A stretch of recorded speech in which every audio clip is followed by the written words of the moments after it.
নমস্কার বন্ধুরা, আমি সুমি। আপনারা দেখছেন সুমির রান্নাঘর। আজকে আবার একটা নতুন রেসিপি নিয়ে চলে এলাম। খাসির চর্বি দিয়ে পুঁই শাক দিয়ে আলু দিয়ে এই রান্নাটা করেছি। আমার ভিডিওটা যদি আপনাদের ভালো লেগে থাকে চ্যানেলটিকে সাবস্ক্রাইব করে ভিডিওটা লাইক দিয়ে দেবেন। চলুন তাহলে রেসিপিটা শুরু করা যাক। দেখুন বন্ধুরা, আমি পুঁই শাকটাকে সুন্দর করে ধুয়ে নিয়েছি। একটা প্রেসার কুকার নিয়ে নিয়েছি। পুঁই শাকটাকে দিয়ে দেবো। পুঁই শাকটাকে দিয়ে দিয়েছি। এখন দিয়ে দেবো 1 চামচ নুন, দিয়ে দেবো 1 চামচ হলুদ গুঁড়ো, দিয়ে দেবো সামান্য একটু জল দিয়ে আমি প্রেসার কুকারের মুখটা আটকে গ্যাসটাকে ধরিয়ে দিয়েছি। আমি একটা সিটি মেরে নামিয়ে নেব। দেখুন বন্ধুরা, একটা সিটি পড়ে গেছে। এখন নামিয়ে নেব। আমি একটা কড়া বসিয়ে নিয়েছি। কড়াইটা গরম হয়ে গেছে। আমি সামান্য একটু তেল দিয়ে দেব।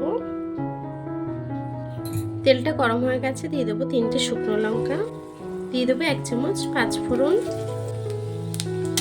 ফোড়নটাকে আমি 10-15 সেকেন্ড একটু ভেজে নেব।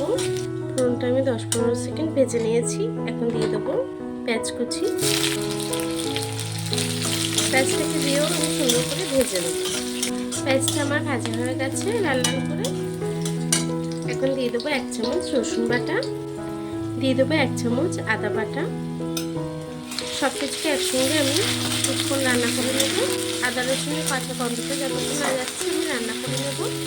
দেখুন বন্ধুরা, আদা রসুনের কাঁচা গন্ধটা চলে গেছে। এখন আমি খাসির চর্বিটা দিয়ে দেবো। চর্বিটাকে দিয়েও কিছুক্ষণ রান্না করে নেব। দিয়ে দেবো সামান্য একটু হলুদ গুঁড়ো, দিয়ে দেবো 1 চামচ নুন, দিয়ে আমি চর্বিটাকে কিছুক্ষণ রান্না করে নেব। যেরকম চর্বি দিয়ে তেল না ছাড়ছে আমি রান্না করে নেব। চর্বি দিয়ে কিন্তু তেল ছেড়ে দিয়েছে। এখন আমি কিছুটা আলু দিয়ে দেবো। আলুটাকে দিয়ে চর্বির সঙ্গে খুব সুন্দরভাবে কষিয়ে রান্না করে নেব। আলুটা কিন্তু চর্বির সঙ্গে সুন্দরভাবে কষানো হয়ে গেছে। এখন আমি বাকি মশলাগুলো অ্যাড করব। দিয়ে দেবো স্বাদ মতো নুন, দিয়ে দেবো 1 চামচ হলুদ গুঁড়ো, দিয়ে দেবো 1 চামচ জিরের গুঁড়ো। সব কিছুকে একসঙ্গে একটু কষিয়ে রান্না করে নেব। আলুটা সুন্দর করে কষানো হয়ে গেছে। এখন দিয়ে দেবো ঝাল লঙ্কার গুঁড়ো। ঝালটা আপনারা যতটা পছন্দ করেন সেই অনুযায়ী ঝালটা অ্যাড করবেন।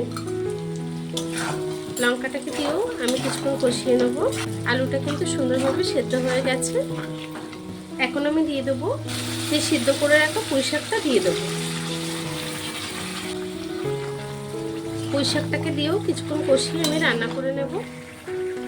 দেখুন বন্ধুরা, আলু আর পুঁই শাকটা কিন্তু খুব সুন্দরভাবে কষানো হয়ে গেছে। এখন আমি একটু জল অ্যাড করব। দিয়ে দেবো একটু গরম জল। আপনারা ঝোলটা যতটা রাখবেন সে অনুযায়ী জলটা অ্যাড করবেন। একটু গরম জল দিয়ে দিলাম। দিয়ে আমি তরকারিটাকে আরও কিছুক্ষণ রান্না করে নেব। তরকারিটাকে মাঝে মাঝে আমি একটু নেড়ে দেব।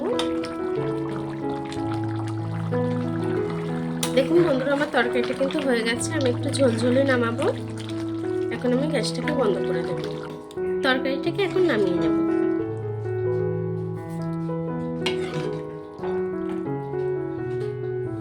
দেখুন বন্ধুরা, আমার তরকারিটা কিন্তু হয়ে গেছে। পুঁই শাক দিয়ে আলু দিয়ে খাসির চর্বি দিয়ে। আমার এই রেসিপিটা কেমন হয়েছে কমেন্ট বক্সে জানাবেন। ভিডিওটা ভালো লেগে থাকলে চ্যানেলটাকে সাবস্ক্রাইব করে ভিডিওটা লাইক দিয়ে দেবেন। আর এতক্ষণ ধরে আমার ভিডিওটা দেখার জন্য আপনাদেরকে অসংখ্য ধন্যবাদ।